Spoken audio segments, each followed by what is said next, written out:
Anong gusto mo? Gusto mo lang akong gantihan dahil ba sa ginawa ko noon sa'yo, kaya ka bumalik para gantihan ako? Bakit mo ba naiisip na baka hindi pa rin kita nakakalimutan? Pero ikaw naman ang una nang iwan sa akin.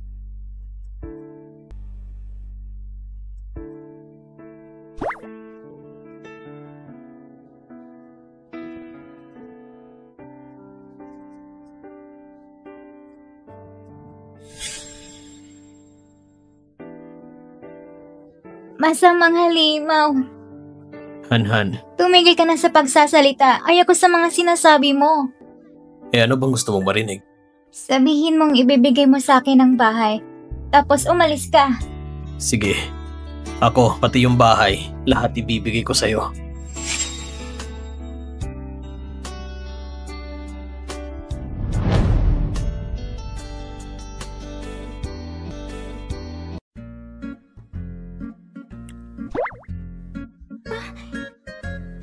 Nandito ako sa bahay ni Jiang Nanhao? Ginawa ba natin yung kagabi? Hindi pwede. Ayun, sinamantala mo ako. Gising ka na? Jiang Nanhao, manloloko ka. Salbahe ka. Gusto mo na lang bang matapos to at itanggi ang lahat? Ang kapal mo pa. Ano bang sinabi mo kagabi? Tingnan mo, pati leeg ko puno ng marka mo. Lasing ako kagabi. Ngayon, di ka naman lasing ah. Oh,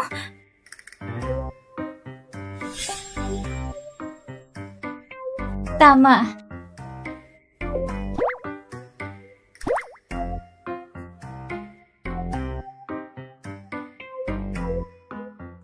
Umiiwas siya sa akin. Mr. Jiang, iniiwasan ka ba ni Secretary Lu? Saan mo naman nakita na iniiwasan niya ako? Maaga pa lang nandito na siya. Tapos pumunta siya sa HR para alamin ang tungkol sa reassignment. Pagkatapos nun, pumunta siya sa opisina mo at ginupit ng mga dahon ng swerte mong halaman. Mukhang galit siya sa'yo. Uy, bawal ang chismis sa opisina. Babawasan kita ng 500. 500?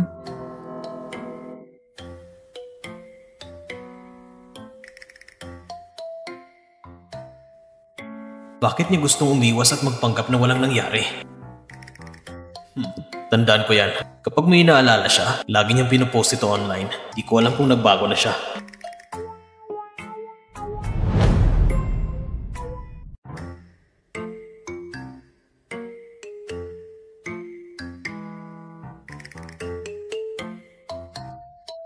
Lahat ng tao ay may kahinaan. Hanapin mo yun at tamaan mo ng gusto.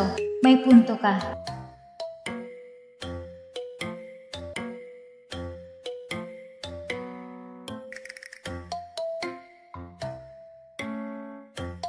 Yung boss mo, katulad ng boss ko, masungit, pikot at may masamang trip. Pinangakuan ako ng villa, pero hindi niya binigay kahit natulog na kami. Para lang pala sa villa yon.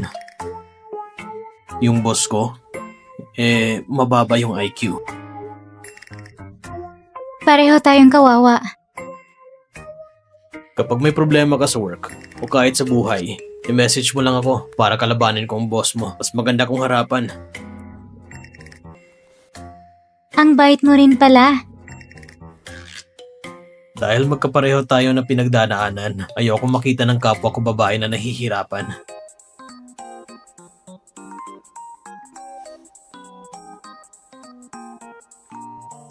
Jiang Nanhao, total nangyari na rin. Ibigay mo ng villa sa akin, tapos quits na tayo. Quits? Hindi tayo pwedeng mag-quits. Isang beses lang natulog? Lugi naman ako noon. Ikaw, tao ka pa ba? Tinawag mo na nga akong aso kaya pwedeng hindi na ako tao. Ikaw...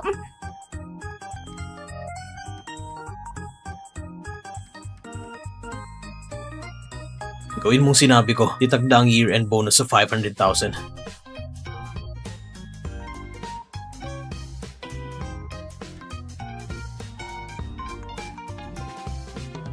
Mukhang kailangan niya talaga ng pera ngayon. Pera din naman niya magiging asawa mo. Kung kailangan gastusin, igastos mo. Si Mr. Jiang para kay Secretary Lu, gagawin niya ang lahat. Alam ko kung sino ang prinsesa ng puso ko.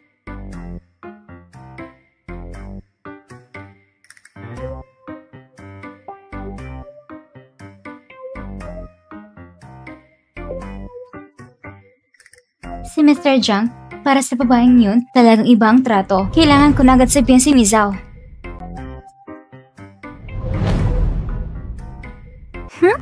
Sige, itong klaseng palyadong damit. Tiningil pa ng 300 yuan. Sige na nga, para sa 500k bonus, kalaban ako. Kaya mo yan.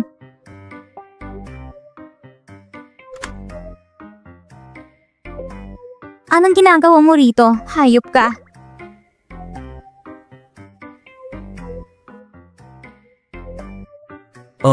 Plano mo umakyat sa entablado na ganyan ang suot mo? Mag-isa ka lang, ibababa mo ang reputasyon ng Jiang Group. Itigil mo ang mga ilusyon mong wala sa realidad. Wala naman akong problema kung ganyan ang damit sa bahay. Ikaw?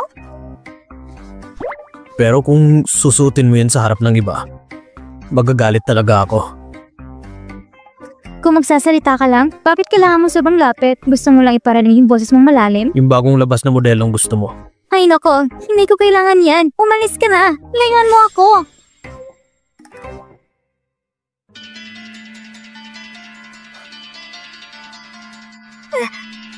Tao po! May tao ba dyan? Buksan niyo ang pinto! Diyan na raw! Diyan na raw! Hindi ko pwede maghintay lang. Kailangan ko makalabas dito.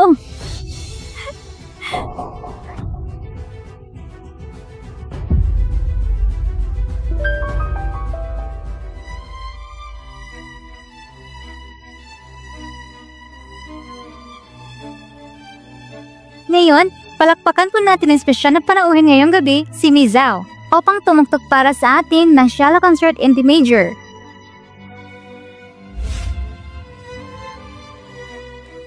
Hindi ba't ito ang piyesa na dapat tugtugin ni Hanhan?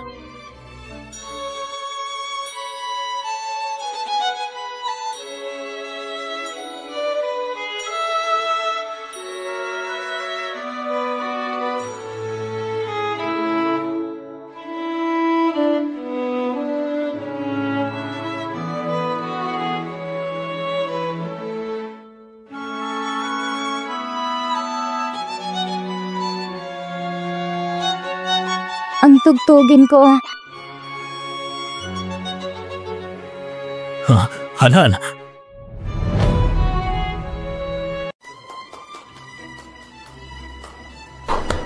Ang ganda!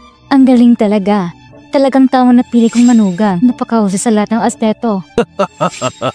Bakit pa kailangan maging plastic?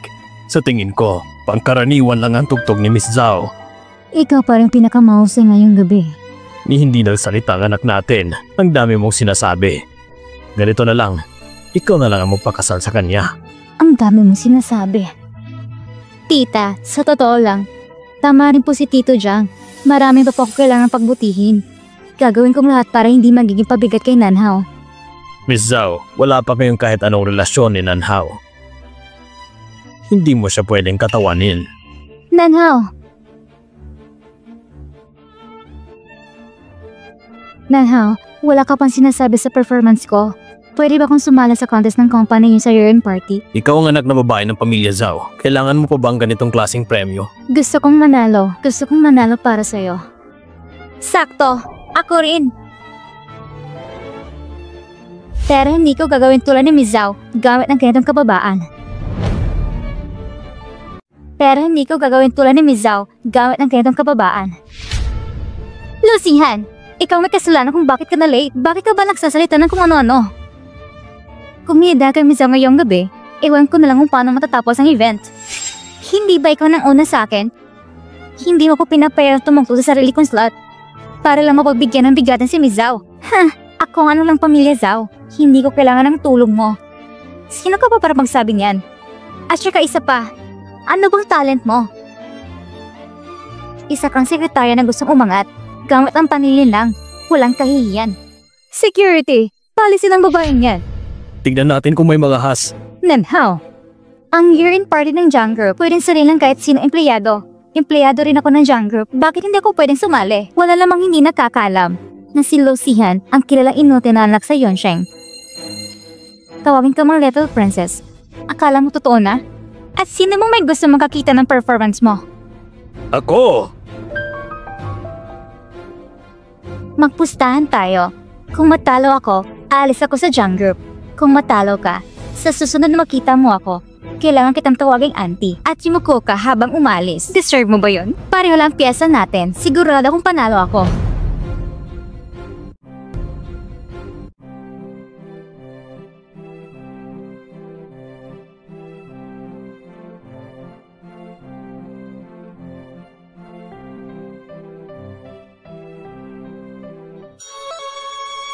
Mali pa rin ang tugtog niya. Talaga isa siyang inutil. Si Miss Zhao nag-aral pa sa World Class ng Music Academy. Ano ngayon? Kung sino-sino lang kalaban niya. 猫狗都能比的。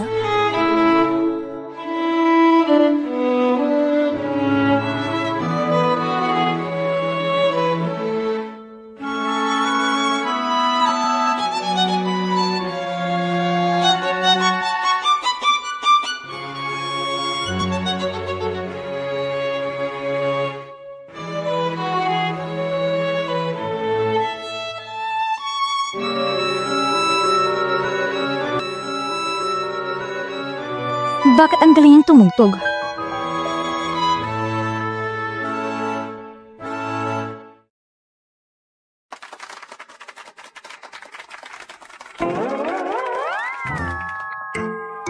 Salamat po sa lahat. Salamat po sa lahat. Ayaw mo na ba sa premyo? Ngayon ay inaanunsyo ko. Ang nanalo ngayong gabi sa year-end party, si Lu Shihan. Yes! Ito.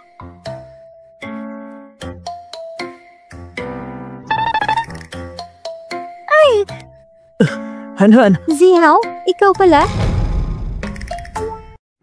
Zihao, ikaw pala? hindi ko alam kung meron ba akong tsansa na samahan ng prinsesa pa uwi ngayong gabi. Mr. Jiang, nandito ng boyfriend ko para ihatid ako. Mauna na kami. Bye-bye! Han, tigilan mo nga yan. Alam mo ba kung anong klaseng tao siya? Ikaw ba ang sinasabi ni Han na big boss? Mr. Jiang, hindi maganda ang ganyang kakulitan. Lumayas ka. Noong una, ikinulong mo ako sa dressing room, tapos pinausukan ng gas. Ngayon naman, titadyakan mo ako para madapa. Hindi mo ba alam na may CCTV camera sa hotel na ito? Ano? Anong CCTV? Hindi ko lang pinagsasabi mo. Hindi mo kailangang ipaliwanag sa akin. Sabihin mo yan sa pulis. Kuya, bakit ka nagkipagrelasyon sa ganyang babae? Kuya, bakit ka nagkipagrelasyon sa ganyang babae? Zichuan, tumahimik ka. Gusto mong tulungan kanya? Mas matalino siya kaysa sa'yo. Walang CCTV na nakahuli sa kanya. Matagal na siya nagplano. Kapag may nangyaring masama, ikaw ang sisihin. Ang sadyang pananakit, mas mabigat kaysa sa ubos ng iba. Gusto mong makulong? Mag-isip ka na. Si Jishuan siya nagutos sa akin gawin yon. Sino ka ba? Para sisiraan ako. Mr. Jiang, sa palagay ko, lahat ay malinaw na ngayon. Sana bigyan mo ko ng katarungan. Siyaw, alis na tayo. Bye-bye. Han, tinadya mong gamitin siya para inisin ako, di ba? Mr. Jiang, si Jishuan nagutos sa akin. Kailangan mo kong iligtas. Dalhin niyo siya palabas. Siya ang may pagkanya! Siya! Totoo yan! Siya talaga! Nanhaw, maniwala ka sa akin. Ipunin mo ang sasabihin mo para sa pulis. Salamat sa ginawa mo kanina, pero simula ngayon, mas mabuting wag na tayo mag-ugnayan. Han, tungkol sa pamilya Zhao, hindi ko sinadyang itago yun sa'yo. Matagal na akong lumayo sa kanila. Siguro may rason ka, pero ayoko sa mga sinungaling, lalo na kung itinuturing pagitang pinakamatalik kong kaibigan. Han, huwag mo naman akong iwasan. Matutulungan kita. Ayaw mo kay Jiang Nanhao na makulit sa'yo, di ba? Pwede mo kong gawing panakip butas. Mali ako na ginamit kita. Noon, wala akong ibang magawa, hindi na mauulit. Han.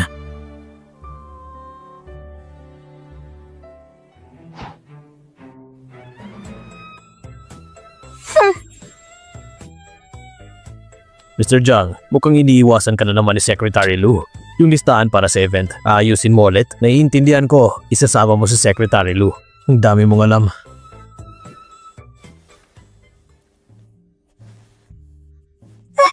Sinusubukan mo pa rin bang iwasan ako?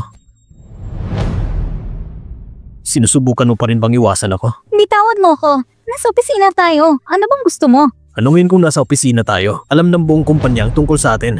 Ano bang meron sa atin? Ikaw lang naman ang gumagawa ng kwento. Ikaw, ganyan mo na ba gustong burahin ang ugnayan natin? Sinasabi ko sa'yo, tayo ay... Anong ginagawa mo? Aminin mo na, gusto mong ganito mapangahas na relasyon. Kung hindi ako nagpursige, baka buntis ka na ngayon ng 5 anak. Matapos nating matulog, tumakas ka, ang kapal mo. Nakainom lang ako. Wala akong maaalala. Wala talaga. Kahit lasing ka, hindi mo ba kayang kilalanin ang tunay mong nararamdaman? Gusto ko na lang tanggalin yung puso mo. Yung bahay, ayaw mo na rin ba sa bahay na yon? Bibili ka ba talaga ng bahay para sa akin? Pati yung ebidensya laban sa pamilyang Zhao na bumiktima sa tatay mo. Siyempre meron. Ayaw mo rin ba nun? Pero bakit mo sinasabi to ngayon? Sigurado may masama kang balak. Anong masama kong balak? Wala naman ah. Hindi ko sinabi sa'yo dati dahil baka maging padalos-dalos ka. Pero ngayon, kaya na kitang protektahan. Kaya syempre, gusto kong ibigay sa'yo ang gusto mo. Tama, kapag binigay ko na ang lahat na gusto mo, hindi ba dapat ikaw rin? Nasa may bahay at ebidensya, lahat na pag-uusapan. So, Mr. Zhang, ibigay mo muna sa akin ang bahay para makita kung sinseridad mo. Samahan mo muna ako sa event. Sige.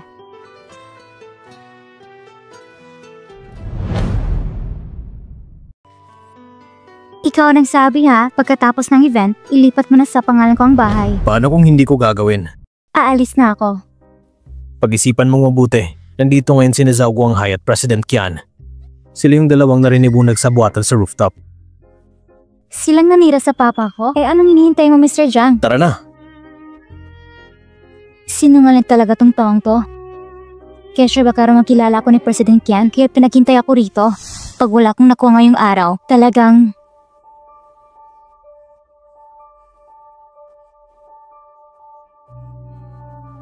Ito ba yung sikat na kabit ng sekretarya? Yung dala ng awang mag-asawa at iniwan ni Zhang Nanhao ang masamang ama? Interesado ka bang makipag-deal sa akin? Anong klaseng deal? Basta mabuntis ka lang ng anak kong si Zhang Nanhao, babayaran ko lahat ng utang ng tatay mo. Pero kapag nanganak ka na, ibigay mo sa amin ang bata. Sa akin na siya. Mr. Zhang, anong ibig mong sabihin? Basta mabayaran lang yung utang na yon, makakalabas na agad ang tatay mo sa kulungan. Mr. Zhang, para sa akin yung sinabi mo ay talagang nakaka-insulto. Hindi ko kailanman gagawin ko sundo ng sarili kong anak. Pero si Zhang Nanhao, mahal na mahal ka niya. Bukod sa'yo, wala na siyang ibang babae na magiging malapit sa kanya. Pero huwag kang magmadali. Pag-isipan mo pa. Anong ginagawa mo dito? Tinutulungan kitang ligawan ng magiging asawa mo. Tignan mo naman ang sarili mo ngayon. Hanggang kailan ka pa maghihintay? Kapag nagdesisyon ka na, lapitan mo ako.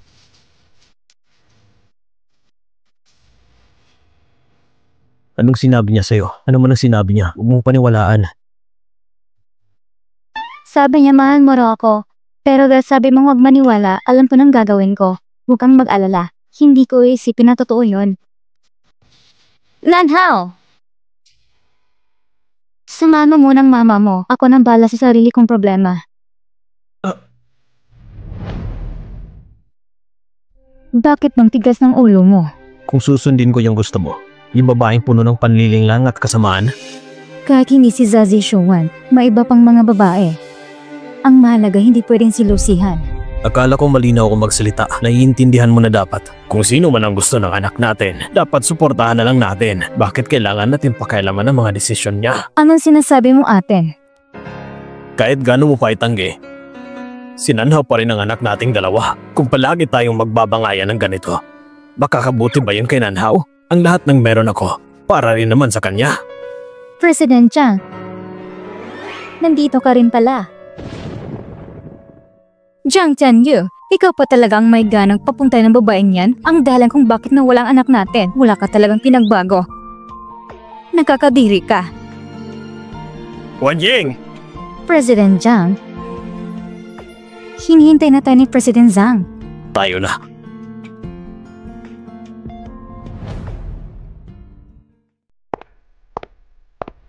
Miss Lin, ang sikat na aktres. Kamusta ka na? Habang wala ka rito, ako ang isinama ni Tianyu sa pag-alala sa mga ninono. Lahat ng tungkol sa kanya, ako na aasikaso.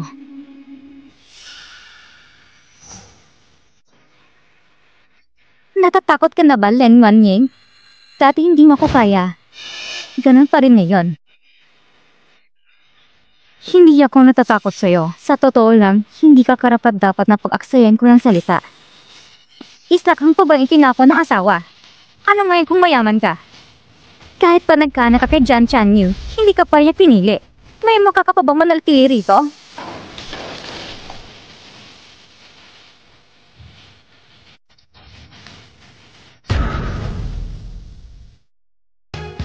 Hindi ka nahihiya?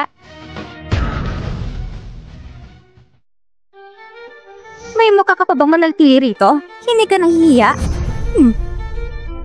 Anong ginagawa mo? Ang baho ng bibig mo. Kailangan mo na mag-toothbrush. Bakit siya nandito? Alam mo ba kung sino ako? Alam ko. Ikaw yung alala ni President Jiang na tagahugas ng paa. Sino ang tinatawag mong tagahugas ng paa? Tama naman ako Sabi mo sinamahan mo siyang mag-alala sa ninono, pero hindi ka na may pinakasalan. Ano ka pa? Kundi isang alipin na di pwedeng ipagmalaki. Ako lang tanging babae sa buhay niya.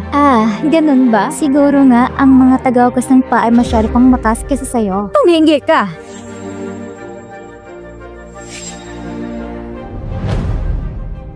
Yan ang nagpapala na may maangang na bibig. Yan ang kapalit ng pang-aagaw ng asawa ng iba. Pati kay Jiang Nanhao na pinahirapan mo na ilang taon. Hindi kita palalapasin! Subukan mo! Itong lipstick mo. Ang tapang mo kanina, bakit ngayon tahimik ka? Bakit sa kanya, tiklop ka agad? Bakit mo ko tinulungan? Alam mo namang ayoko sa'yo. Wala yon, hindi ko lang talaga matanggap yung mga kabalbalan na ginawa niya noon. Pinahamak niya si Jiang Nanhao. Pinagtiisan niya ang lahat. Wan Ying! Nasugatan ka! Jiang Tianyu, bakit palaging huli ka sa lahat? Wan Ying, maniwala ka sa akin. Bigyan mo pa ako ng konting oras. Ang nangyari noon, ipapaliwanag ko sa'yo lahat. Han, ayos ka lang ba? Tama na. Ako na mag-iimbestiga. Tungkol naman sa titulo ng bahay, President Jiang, natutuparin mong salita mo. Huwag ka na magpasalamat.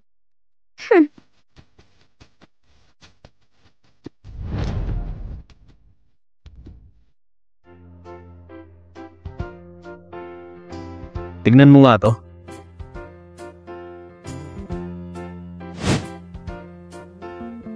Ang garanti naman ni Zazie Shuan sa'yo. Isang bahay na nagkakahalaga ng 50 million yuan. Bibilin ko ng doble ang presyo. Anong dapat niyang pagdudahan? Kayong dalawa? Aminado ako, nilapitan ko si Zhao Zishuan dahil may kailangan ako. Pero hindi katulad ng iniisip mo. Han, mahal kita. Gusto ko lang na ikaw ay maging aking ginang Jiang. Pero Jiang Nanhao, napakahusay mo magsinungaling. Hindi na ako makapaniwala muli. Paano naman ang Zhao family? Nasaan ang ebidensya na sila nanira sa papa ko? Gusto mo makuhang lahat ng wala ka namang binibigay? Ganyan ba dapat? Basta magdalang tao ka lang sa anak ni Jiang Nanhao, ang utang ng ama mo. Ako ang magbabayad ng lahat.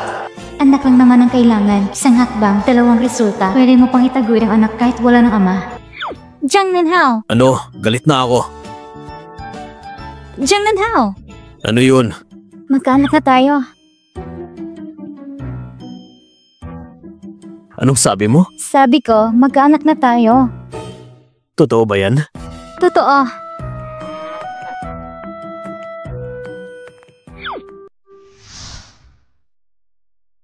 Nahanap ko na yung impormasyon ng panahon na yun. Ang proyekto ng papa mo, may middleman ang pangalan ay Kenley. Pero nang mangyari ang insidente sa ama mo, ngayon ko lang nahanap kung nasaan siya. Ay salamat, may progreso na rin sa wakas.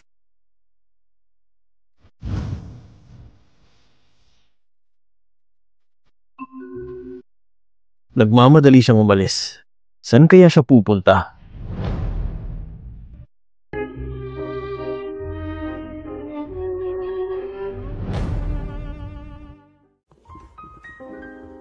Umupo ka. Ako ay inirekomenda ni Linlin. Simula nang bumagsak ang Lu family, nawasak din ang buong project team namin. Naghanap kami ng trabaho pero palaging bigo. Kaya alam naming may gusto na paalisin kami sa Jiangsheng. Ang Zhao family ba yan? Dapat mukhang natural ka lang. Kung hindi, halatang halata. Galing sa Qian Corporation ang pera. Pero hindi dumaan sa opisyal na record. Isang batang walang muwang ang lakas ng loob makipagsabayan sa akin. Mamaya, paalisin niyo siya. Sa bibig mo, sinasabing bagsak ka na, pero nakasuot ng relo ng 1,000 at nakakustumid na suit. Kung hindi dumaan sa opisyal na account ng pera, edi sa ibang pangalan pinadaan. E-check mo yung mga special expenses ng Qian Group nung panahon ngayon. Maaasikasuhin pa ako, mauna na ako. Hulihin siya. Opo.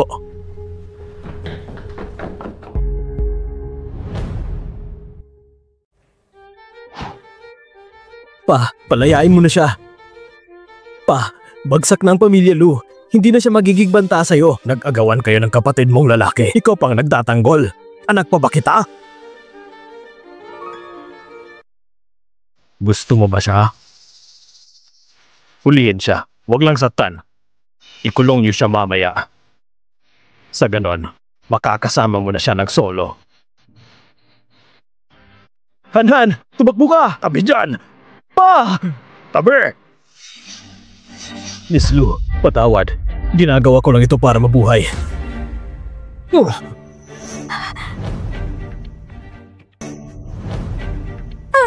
Pa rin sila.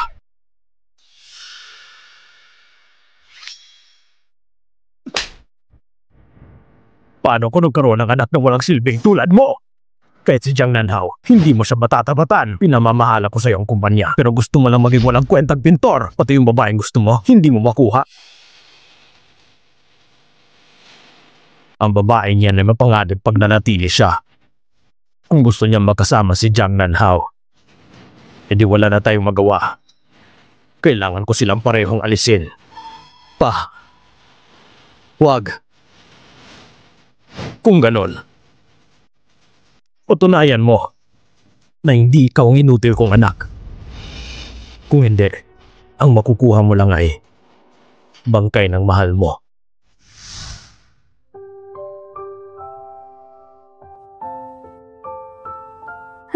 Gising ka na. Ano to? Love token to ng misis ko. Regalo niya to sa akin. May asawa ka na pala? Pabayad mo asawa mo ang mag-alaga? Ang asawa ko naman talaga ang nag-aalaga sa akin itong mga araw. Ang ganda mo talaga. Ikaw lang pwedeng maging asawa ko.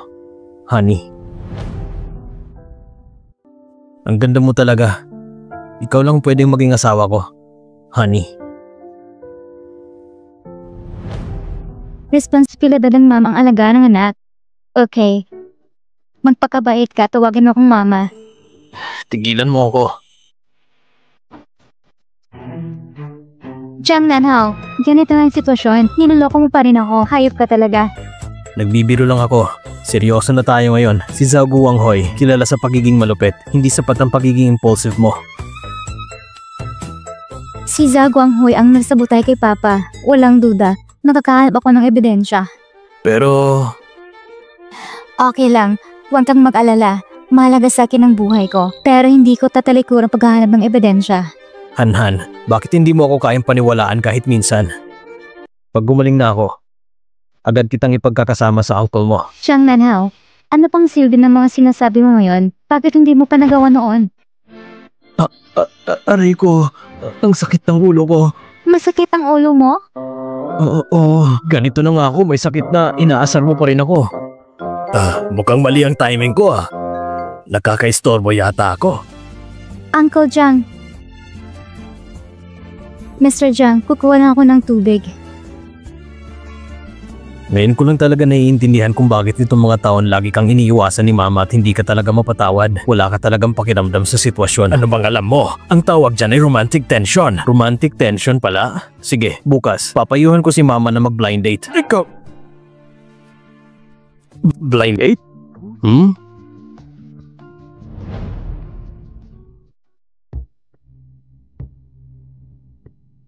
Miss Lu, hinihintay mo ba ako? Handa ka na bang sagutin ako? Uncle Jang, imbis na pang isipin mo, baka dapat asikasin mo muna ex-wife mo at ang anak mo. Gusto ko talaga makuha si Wan Ying uli. Yung anak, wala akong pakialam. Paano kung sabihin kong may paraan ako para matulungan kang makuha si Wan Ying? Pero kailangan mo akong tulungan din. Sige, sabihin mo.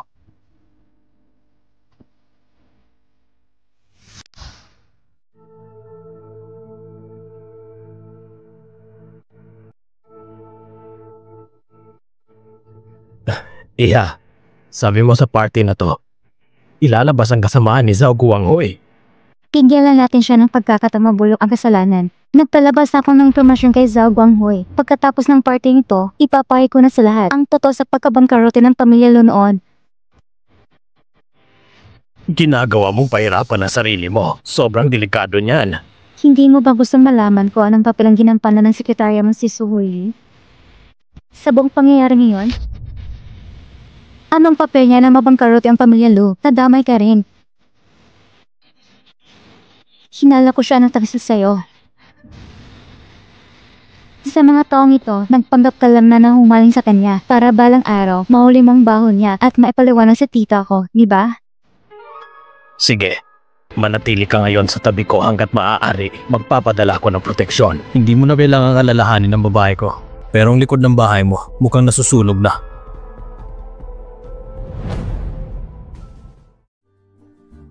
Ha?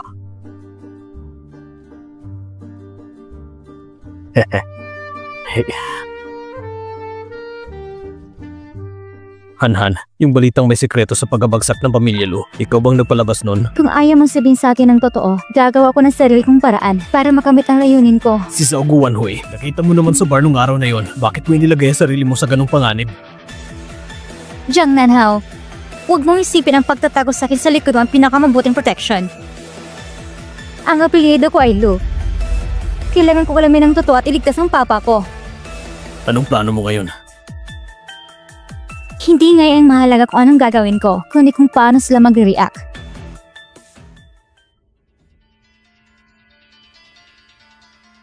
Si Lucia na yan. Teka lang, ilang beses na kitang pinagsabihan. Sa lahat ng bagay, dapat marunong kang magtimpi. Pa, ngayon hindi na ako pinapansin ni Nanhao. Maging si tita, malamig na pakikitungo sa akin. Kung mapapatuloy ito, hindi niya ko papakasalan. Ayaw kang pakasalan ni Jiang Nanhao dahil kay Lucy Han. Pinaghandaan ko siya ng mabigat na regalo para hindi niya matakot o gambalahin ang pamilyang Zhao natin. At hindi na rin siya magiging sagabal sa pagitan ninyo ni Jiang Nanhao. Makinig ka sa akin, hindi ka magkakamali.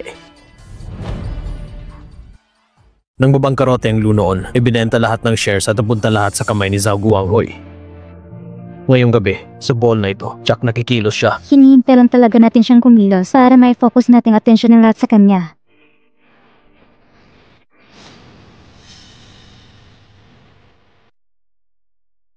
Nanhao, hindi mo ba ko pahihintulutang sumaya kasama mo? Wala akong pakialam.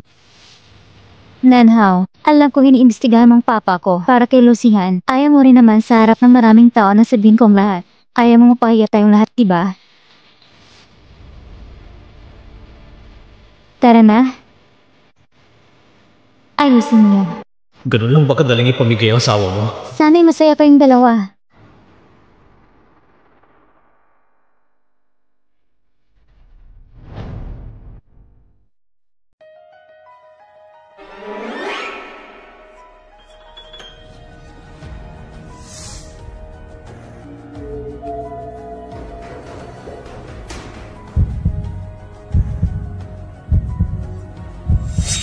Huli ka! Sa ngala ng buwan, pupuksain kita!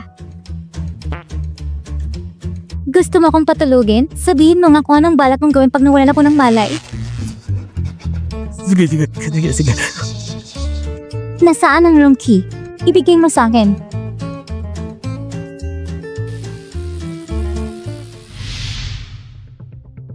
Mr. Zhao, naihatid na siya sa room. Zihao, puntahan mo na yung kwarto at kunin mo yung bagay para kay Chairman Chen. Sige po.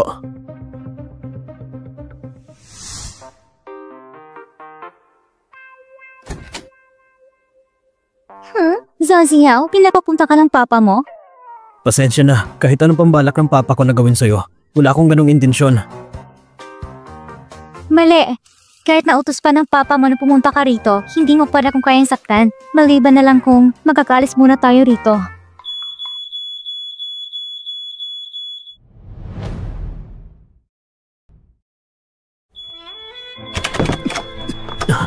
Nakalak ang pinto. Parehong estela sa pangalawang beses, tunay ngang mag-ama kayo. Pareho kayo ng galaw. Huwag kang mag-alala, hindi kita pababayaan. Babaklasin ko ang pinto ngayon din. Ayos ka lang ba? Ziao, hindi magandang pakiramdam ko.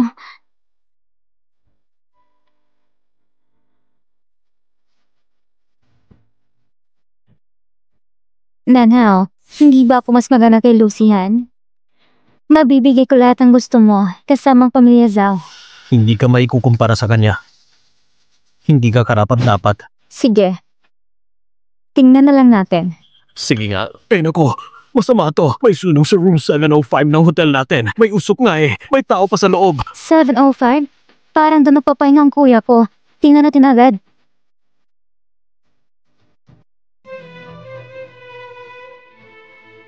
Pa, may nangyari sa guest room.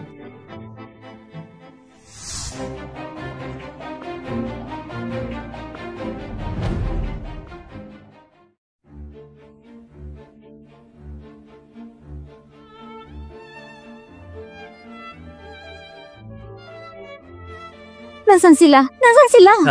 Sino ba naman ang gustong may masamang mangyari sa sariling anak at sa kuya niya? Kanino nga ba talaga ang kwartong ito dapat? Pa, Zishuan, bakit kayo nandito? Bakit ikaw nandito? Nasaan si Lucian? Nasaan si Lucian? Ganun pala. Si Miss Zhao pala ang nagdala sa atin dito para panoorin ang palabas na ito. Wanying, ito ba ang babaeng gusto mong pagkasalan ni Nanhao?